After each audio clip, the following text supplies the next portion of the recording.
ನೀವು ಗಮನಿಸಿದ್ರಿ ನದಿ ನೀರು ಕ್ವಾಲಿಟಿ ಎಷ್ಟರ ಮಟ್ಟಿಗೆ ಇದೆ. ಇದರ ಒಂದು ರಿಯಾಲಿಟಿ ಚೆಕ್ ಅನ್ನ TV9 ನಡೆಸಿತ್ತು. ಕಾವೇರಿ ನದಿ ನೀರಿನ ಬಗ್ಗೆ ರಿಯಾಲಿಟಿ ಚೆಕ್ ನಡೆಯಿತು. ಅದರಲ್ಲಿ ನದಿ ನೀರು ಯಾವ ರೀತಿಯಾಗಿ ಕಲುಷಿತ ಆಗಿದೆ, ಕುಡಿಯೋದಕ್ಕೆ ಅಯೋಗ್ಯವಾದಂತ ನೀರು, ಕುಡಿಯೋದಕ್ಕೆ ಬಿಡಿ, ಅಲ್ಲಿ ಜಲಚರಗಳು ಜೀವಿಸೋದಕ್ಕೂ ಕೂಡ ಅಯೋಗ್ಯ, ಅಷ್ಟರ ಮಟ್ಟಿಗೆ ಕಲುಷಿತ ಆಗಿರುತ್ತೆ. ಕಾವೇರಿಯನ್ನ ಸೇರ್ತಾ ಇದೆ ಕೈಗಾರಿಕೆ ಹಾಗೆ ಆಸ್ಪತ್ರೆಯ ತ್ಯಾಜ್ಯ. ಇದೇ ಕಾರಣಕ್ಕೆ ನೀರು ಕಲುಷಿತ ಆಗ್ತಾ ಇದೆ. ತ್ಯಾಜ್ಯ ನೀರಿನ ಜೊತೆಗೆ ಪ್ಲಾಸ್ಟಿಕ್ ಕೂಡ ಸೇರ್ಕೊಳ್ಳುತ್ತೆ, ನೀರು ಮತ್ತಷ್ಟು ಮಲಿನಗೊಳ್ಳುತ್ತೆ. ಕಾವೇರಿಗೆ ಬಣ್ಣ ಬಣ್ಣದ ಡೇಂಜರ್ ನೀರು ಕೂಡ ಸೇರ್ಕೊಳ್ತಾ ಇದೆ. ಈ ಕಾರ್ಖಾನೆಗಳ ವೇಸ್ಟ್ ಇವೆಲ್ಲವೂ ಕೂಡ ನೀರಿಗೆ ಹರಿದು ಬರ್ತಾ ಇದೆ. ಇದೇ ನದಿ ನೀರನ್ನ ಸೇರ್ತಾ ಇದೆ. ಈ ನೀರನ್ನ ಕುಡಿದು ಪ್ರಾಣಿ ಪಕ್ಷಿಗಳು ಸಾವನ್ನಪ್ತಾ ಇದೆ. ಹೇಳ್ದಾಗೆ ಮನುಷ್ಯರು ಬಿಡಿ, ಪ್ರಾಣಿ ಪಕ್ಷಿಗಳಿಗೂ ಕೂಡ ಯೋಗ್ಯ ಅಲ್ಲ ಈ ನೀರು ಕುಡಿಯೋದಕ್ಕೆ. ಇನ್ನು ನೀರಿನಲ್ಲಿರುವಂತ ಜಲಚರ ಜೀವಿಗಳ ಬಗ್ಗೆ ಹೇಳೋದೇ ಬೇಡ. ತ್ಯಾಜ್ಯ, ಪ್ಲಾಸ್ಟಿಕ್ ಇದರಿಂದಾಗಿನೇ ಸಾವನ್ನಪ್ತವೆ. ಕಾರ್ಖಾನೆಯ ತ್ಯಾಜ್ಯ ಎಲ್ಲವೂ ಕೂಡ ಇದೇ ನದಿ ನೀರನ್ನ ಸೇರುತ್ತೆ. ರಿಯಾಲಿಟಿ ಚೆಕ್ ನಲ್ಲಿ ಒಂದು ಬಾಟಲ್ ನಲ್ಲಿ ಆ ನದಿ ನೀರನ್ನ ತೆಗೆದು ನೋಡಿದಾಗ ಗೊತ್ತಾಗುತ್ತೆ, ಕಲರ್ ಕೂಡ ಇರಲ್ಲ, ನೀರಿಗಿರೋ ಬಣ್ಣನೂ ಆ ನೀರಲ್ಲಿ ಇಲ್ಲ, ನದಿ ನೀರಿನಲ್ಲಿ ಇಲ್ಲ. ಅಷ್ಟರ ಮಟ್ಟಿಗೆ ಕಲುಷಿತ ಆಗಿದೆ. ಈ ನೀರನ್ನ ಕುಡಿಯೋದಕ್ಕೆ ಎಲ್ಲೆಲ್ಲಿಂದಲೋ ಪ್ರಾಣಿಗಳು ಬರುತ್ತೆ, ಪಕ್ಷಿಗಳು ಬರುತ್ತೆ, ಕುಡಿದು ಸಾವನ್ನಪ್ತಾವೆ. ಅಷ್ಟರ ಮಟ್ಟಿಗೆ ಕಲುಷಿತ ಆಗಿರುತ್ತೆ. 12 ನದಿಗಳ ನೀರು ಡೇಂಜರ್ ಅನ್ನೋದಾಗಿ ಗೊತ್ತಾಗ್ತಾ ಇದೆ. ಸಿ ದರ್ಜೆ ಅಂತ ಹೇಳಿದ್ರೆ ಕುಡಿಯೋದಕ್ಕೆ ಯೋಗ್ಯನೇ ಅಲ್ಲ ಅಂತ. ಹಾಗೆ ಡಿ ದರ್ಜೆಯ ನೀರು ಕೂಡ ಕುಡಿಯೋದಕ್ಕೆ ಯೋಗ್ಯ ಅಲ್ಲ ಅನ್ನೋದು ಗೊತ್ತಾಗ್ತಾ ಇದೆ. ಅಂದ್ರೆ ಅದನ್ನ ಕ್ಯಾಟಗರಿ ಮಾಡಿದ್ದಾರೆ, ಯಾವ್ಯಾವ ನದಿ ನೀರು ಯಾವ ಗ್ರೇಡ್ ನಲ್ಲಿದೆ ಅಂತ. ಬಿ ದರ್ಜೆಯಲ್ಲಿ ನೇತ್ರಾವತಿ ನದಿ ನೀರಿದೆ. ಹಾಗೆ ಸಿ ದರ್ಜೆಯಲ್ಲಿ ಕಾವೇರಿ, ಕಬಿನಿ, ಶಿಂಷಾ, ತುಂಗಭದ್ರಾ, ಕೃಷ್ಣಾ ನದಿಯ ನೀರಿದೆ. ನಮ್ಮ ಪ್ರತಿನಿಧಿ ರಾಮ್ ಇದ್ರ ಬಗ್ಗೆ ಒಂದು ಪ್ರತ್ಯಕ್ಷ ವರದಿ ಕೊಟ್ಟಿದ್ದಾರೆ. ಎಷ್ಟು ಮಟ್ಟಿಗೆ ನದಿ ನೀರು ಕಲುಷಿತ ಆಗಿದೆ ಅನ್ನೋದನ್ನ ಅವರು ಎಕ್ಸ್ಪ್ಲೈನ್ ಮಾಡಿದ್ದಾರೆ. ಬನ್ನಿ ನೋಡೋಣ. ರಾಜ್ಯದ ಬಹುತೇಕ ನದಿಗಳ ನೀರು ಮಲಿನವಾಗಿದೆ, ಕುಡಿಯೋದಕ್ಕೆ ಯೋಗ್ಯವಲ್ಲ ಅಂತೇಳಿ ಮಾಲಿನ್ಯ ನಿಯಂತ್ರಣ ಮಂಡಳಿ ಆತಂಕಕಾರಿ ವರದಿಯನ್ನ ನೀಡಿದೆ. ಈ ಬಗ್ಗೆ TV9 ರಿಯಾಲಿಟಿ ಚೆಕ್ ನಡೆಸ್ತಾ ಇದೆ. ನೀವು ನೋಡ್ತಾ ಇರಬಹುದು ಈ ಒಂದು ಸ್ಥಳವನ್ನ.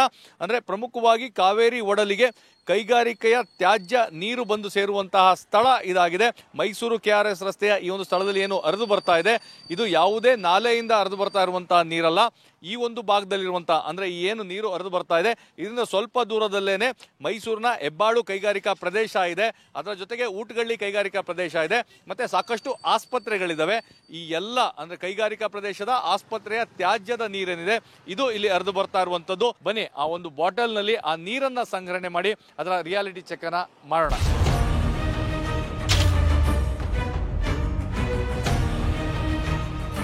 ಇವೊಂದು ಕೈಗಾರಿಕೆಯಿಂದ ಹರಿದು ಬರುವಂತಹ ತ್ಯಾಜ್ಯ ಎಷ್ಟರ ಮಟ್ಟಿಗೆ ಮಲಿನಗೊಂಡಿದೆ, ಇದೇ ಒಂದು ಬಾಟಲ್ ನಲ್ಲಿ ನೀರನ್ನ ಸಂಗ್ರಹಿಸಿ ಆ ರಿಯಾಲಿಟಿ ಚೆಕ್ ಅನ್ನ ನಡೆಸೋಣ.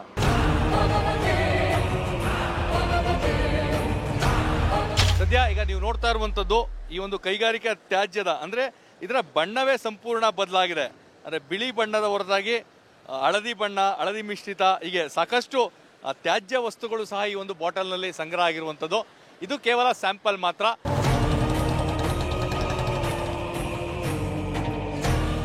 ನಾನೀಗ ಮಂಡ್ಯ ಜಿಲ್ಲೆ ಶ್ರೀರಂಗಪಟ್ಟಣ ತಾಲೂಕಿನ ಬೆಳಗೋಳ ಗ್ರಾಮದ ಬಳಿ ಇದ್ದೇನೆ.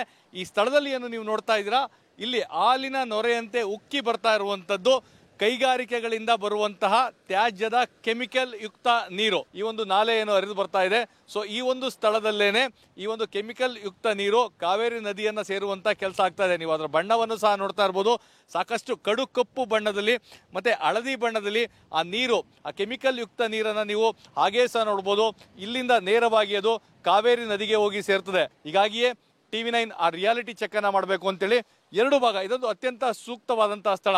ಯಾಕಂದ್ರೆ ಇಲ್ಲಿರುವಂತಹ ನೀರು, ಎರಡೂ ನೀರು, ಒಂದು ಪ್ರಕೃತಿದತ್ತವಾಗಿ ಹರಿದು ಬರ್ತಾ ಇರುವಂತಹ ಕಾವೇರಿ ನದಿಯ ನೀರು, ಮತ್ತೊಂದು ಕಡೆ ಕೈಗಾರಿಕಾ ಪ್ರದೇಶದಿಂದ ಹರಿದು ಬರ್ತಾ ಇರುವಂತಹ ತ್ಯಾಜ್ಯಯುಕ್ತ ಕೆಮಿಕಲ್ ಅನ್ನ ಮಿಶ್ರಣಗೊಂಡಂತಹ ನೀರು. ಇವೆರಡೂ ಯಾವ ರೀತಿ ಇದೆ ಅಂತೇಳಿ ಒಂದು ರಿಯಾಲಿಟಿ ಚೆಕ್ ಅನ್ನ TV9 ಇಲ್ಲಿ ಮಾಡ್ತಾ ಇದೆ. ಇದಕ್ಕಾಗಿ ನಾನು 2 ಬಾಟಲ್ಗಳನ್ನ ತೆಗೆದುಕೊಳ್ತಾ ಇದ್ದೇನೆ. ಸೊ ಮೊದಲನೇದಾಗಿ 2 ಬಾಟಲ್ ನನ್ನ ಕೈಯಲ್ಲಿದೆ. ಸೊ ಮೊದಲು ಕಾವೇರಿ ಅಂದ್ರೆ ಪ್ರಕೃತಿ ದತ್ತವಾಗಿ ಹರಿದು ಬರ್ತಾ ಇರುವಂತಹ ಕಾವೇರಿ ನದಿಯ ನೀರಿನ ಇದು ಸ್ಥಿತಿ ಯಾವ ರೀತಿ ಇದೆ ಅದನ್ನ ನಾನು ನಿಮಗೆ ತೋರಿಸ್ತೇನೆ. ಸೊ ಇದು ಕಾವೇರಿ ನದಿಯ ಅಂದ್ರೆ ಪ್ರಕೃತಿ ದತ್ತವಾಗಿ ಹರಿದು ಬರ್ತಾ ಇರುವಂತಹ ಕಾವೇರಿ ನದಿ ನೀರು ಅಂದರೆ ಇಷ್ಟು ಸ್ವಚ್ಛವಾಗಿ ಹರಿದು ಬರ್ತಾ ಇರುವಂತಹ ಕಾವೇರಿ ನದಿಯನ್ನು ಮಲಿನಗೊಳಿಸ್ತಾ ಇರುವಂಥದ್ದು ಕೈಗಾರಿಕೆಯಿಂದ ಹರಿದು ಬರ್ತಾ ಇರುವಂತಹ ತ್ಯಾಜ್ಯ ಕೆಮಿಕಲ್ ಯುಕ್ತ ಆ ನೀರು ಅನ್ನೋದು ಅಂತ ಚೆಕ್ ಮಾಡಲಿಕ್ಕೆ ಟಿವಿ ನೈನಲ್ಲಿ ಬಂದಿರುವಂಥದ್ದು. ಇಲ್ಲಿಂದ ಅಂದರೆ ನೇರವಾಗಿ ಆ ಒಂದು ಏನು ತ್ಯಾಜ್ಯ ನೀರು ಬರ್ತಾ ಇದೆ ಆ ಒಂದು ಸ್ಥಳದಲ್ಲಿ ಅಲ್ಲಿಗೆ ಹೋಗಿ ಅದು ಯಾವ ರೀತಿಯಾಗಿ ಆ ಮಲಿನಗೊಂಡಂತಹ ನೀರಿದೆ ಆ ರಿಯಾಲಿಟಿ ಚೆಕ್ಕನ್ನು ಮಾಡಲಿಕ್ಕೆ ಮತ್ತೊಂದು ಬಾಟ್ಲು ನನ್ನ ಬಳಿ ಇದೆ. ಸೊ ಆ ಬಾಟ್ಲನ್ನು ಸಹ ತೆಗೆದುಕೊಂಡು ಹೋಗ್ತಾ ಇದ್ದೀನಿ. ಸ್ಥಳಕ್ಕೆ ಬಂದರೆ ಗಬ್ಬೆದ್ದು ನಾರ್ತಾ ಇದೆ, ಹೀಗಾಗಿ ಮಾಸ್ಕನ್ನು ಸಹ ನಾನು ಹಾಕ್ಕೊಳ್ಳುವಂಥ ಕೆಲಸವನ್ನು ಮಾಡಿದ್ದೇನೆ. ಸೊ ಇಲ್ಲಿ ಅಂದರೆ ಮಿಶ್ರಣ ಆಗ್ತಾ ಇರುವಂತಹ ನೀರನ್ನು ಸಂಗ್ರಹಿಸುವಂಥ ಕೆಲಸವನ್ನು ಮಾಡ್ತಾ ಇದ್ದೇನೆ. ನೀವು ನೋಡ್ತಾ ಇರ್ಬೋದು ಈ ನೀರನ್ನು, ಅಂದರೆ ಅಲ್ಲಿದ್ದಂತಹ ನೀರಿಗೂ ಇದಕ್ಕೂ ಸಂಪೂರ್ಣವಾಗಿ ಹಳದಿ ಬಣ್ಣಕ್ಕೆ ತಿರುಗಿರುವಂಥದ್ದು. ಸೊ ಕೆಮಿಕಲ್ ಯುಕ್ತ ನೀರೇನಿದೆ ಅದು ಇಲ್ಲಿ ಮಿಶ್ರ ಆಗ್ತಾ ಇರುವಂಥದ್ದು. ಈ ಬಗ್ಗೆ ಕ್ರಮವನ್ನು ತೆಗೆದುಕೊಳ್ಳಿಲ್ಲ ಅಂದರೆ ಖಂಡಿತವಾಗಿಯೂ ಸಾಕಷ್ಟು ಸಮಸ್ಯೆಗಳು ಎದುರಾಗ್ತದೆ. ಈ ನಿಟ್ಟಿನಲ್ಲಿ ಜಿಲ್ಲಾಡಳಿತ ಇರ್ಬೋದು ಅಥವಾ ಸೊ ಎಲ್ಲರೂ ಸಹ ಒಂದು ಎಚ್ಚೆತ್ತುಕೊಂಡು ಕ್ರಮವನ್ನು ಜರುಗಿಸಬೇಕು ಅನ್ನೋದು ಎಲ್ಲರ ಒತ್ತಾಯವಾಗಿರುವಂಥದ್ದು. ಈಗ ನೀವು ಇಲ್ಲಿ ನೋಡ್ತಾ ಇರುವಂಥದ್ದು ಇದು ಪ್ರಕೃತಿ ದತ್ತವಾಗಿ ಕಾವೇರಿ ನದಿ ನೀರೇನು ಹರಿದು ಬರ್ತಾ ಇದೆ. ಸೊ ಕಾವೇರಿ ನದಿಯ ನೀರು ನಾಲೆಯಿಂದ ಹರಿದು ಬರೆದಂತಹ ನೀರು ಈ ರೀತಿಯಾಗಿದ್ದರೆ, ಮತ್ತೊಂದು ಕಡೆ ಕೆಮಿಕಲ್ ಯುಕ್ತವಾದಂತಹ ನೀರು ಅಂದರೆ ಕೈಗಾರಿಕಾ ಪ್ರದೇಶದಿಂದ ಹರಿದು ಬರ್ತಾ ಇರುವಂತಹ ನೀರಿನ ನಂತರ ಅಂದರೆ ನಾಲೆಗೆ ಸೇರಿದ ನಂತರ ನಾಲೆಯ ನೀರು ಸಹ ಇಷ್ಟು ಸ್ವಚ್ಛವಾಗಿದ್ದಂತಹ ನೀರು ಈ ರೀತಿಯಾಗಿ ಬದಲಾಗಿರುವಂಥದ್ದು. ಸೊ ಹೀಗಾಗಿಯೇ TV9 ರಿಯಾಲಿಟಿ ಚೆಕ್ ನಡೆಸುವಂಥದ್ದು ಅಂದರೆ ಪರಿಸರ ಮಾಲಿನ್ಯ ನಿಯಂತ್ರಣ ಮಂಡಳಿ ಏನಿದೆ ಅದು ಒಂದು ವರದಿಯನ್ನು ಕೊಟ್ಟಿರುವಂಥದ್ದು. ಖಂಡಿತವಾಗಿಯೂ ಇದೇ ರೀತಿಯಾದಂಥ ಪರಿಸ್ಥಿತಿ ಇದೆ ಅಂತ ಹೇಳಿರೋದಕ್ಕೆ ಉದಾಹರಣೆ ಮತ್ತು ಸಾಕ್ಷಿ ಎರಡೂ ಸಹ ಇಲ್ಲೇ ಇರುವಂಥದ್ದು.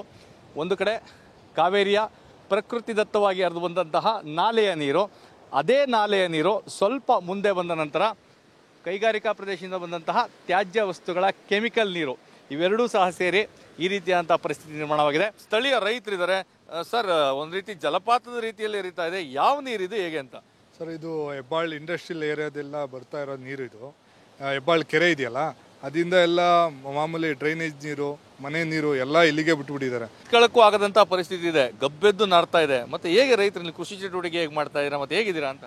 ಸರ್, ಇಲ್ಲ, ನಾವು ಈಗ ಆಲ್ರೆಡಿ ಸುಮಾರು ಒಂದು 10-15 ಸಲ ಅರ್ಜಿ ಕೊಟ್ಟಿದ್ದಾರೆ ಅಧಿಕಾರಿಗಳಿಗೂ. ಬರ್ತಾರೆ, ಮಾಡಿಸ್ತೀವಿ ಅಂತ ಹೇಳ್ತಾರೆ, ಅದ್ರ ಬಗ್ಗೆ ಗಮನನೇ ಕೊಡ್ತಾ ಇಲ್ಲ. ಈವನ್ ಅಲ್ಲೂ ವಾಣಿ ವಿಲಾಸ್ ಮೈಸೂರು ನೀರು ಹೋಗುತ್ತೆ, ಅದೇ ಆ ಪಕ್ಕದಲ್ಲಿ ಏನು ಕೊಳೆ ನೀರು ಬರ್ತಾ ಇದೆ, ಮೈಸೂರು ಡ್ರೈನೇಜ್ ನೀರು ಇರ್ಬೋದು, ಇಂಡಸ್ಟ್ರಿಯಲ್ ನೀರು ಇರ್ಬೋದು, ಅದಕ್ಕೆ ಮಿಕ್ಸ್ ಆಗಿ ಡೈರೆಕ್ಟು ಮೈಸೂರಿಗೆ ಕುಡಿಯೋ ನೀರಿಗೂ ಮಿಕ್ಸ್ ಆಗ್ತಾ ಇದೆ ಸರ್. ಇದರಿಂದ ನೆಕ್ಸ್ಟು ಏನೇನು ಪ್ರಾಬ್ಲಮ್ ಬರುತ್ತೋ ಮಕ್ಳುಗಳಿಗೆ, ನೆಕ್ಸ್ಟ್ ಹುಟ್ಟೋ ಮಕ್ಳುಗಳಿರ್ಬೋದು, ತುಂಬ ಪ್ರಾಬ್ಲಮ್ ಆಗುತ್ತೆ. ಇದು ಆಲ್ರೆಡಿ ನಾವು ತುಂಬ ಗಮನಕ್ಕೆ ತಗೊಬಂದಿದ್ದೀವಿ, ಯಾರು ಏನು ಗಮನ ಕೊಡ್ತಾ ಇಲ್ಲ. ಮುಂದಿನ ದಿನಗಳಲ್ಲಿ ಸಾಕಷ್ಟು ಅನಾಹುತಗಳು ಸಂಭವಿಸುವ ಮುನ್ನ ಜಿಲ್ಲಾಡಳಿತ ಎಚ್ಚೆತ್ತುಕೊಳ್ಬೇಕಾಗಿದೆ. ಸಂಬಂಧಪಟ್ಟವರು ಕೈಗಾರಿಕೆಯ ತ್ಯಾಜ್ಯದ ನೀರು ಏನು ಕಾವೇರಿ ಒಡಲನ್ನು ಸೇರ್ತಾ ಇದೆ ಅದನ್ನು ಬಂದ್ ಮಾಡಿಸುವಂಥ ಕೆಲಸವನ್ನು ಮಾಡಬೇಕು. ಇಲ್ಲವಾದರೆ ಮುಂದಿನ ದಿನಗಳಲ್ಲಿ ಅಪಾಯ ಕಟ್ಟಿಟ್ಟ ಬುತ್ತಿ. ಕ್ಯಾಮ್ರಾ ಪರ್ಸನ್ ಪ್ರಮೋದ್ ಜೊತೆ ರಾಮ್, TV9 ಮಂಡ್ಯ.